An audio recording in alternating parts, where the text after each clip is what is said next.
To print header at every print page, first you need to change some setting, like I am going to show you.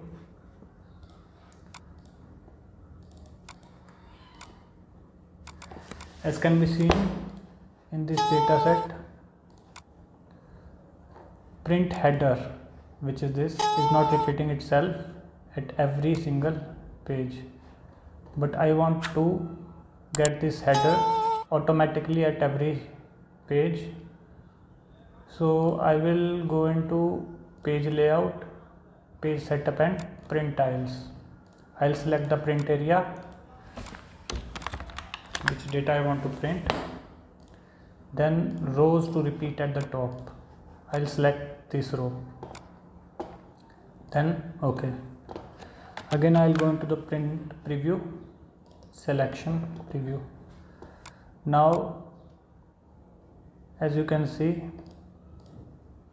at every page header is present, it is repeating itself. So to get repeated header at every print page, you have to follow this setting.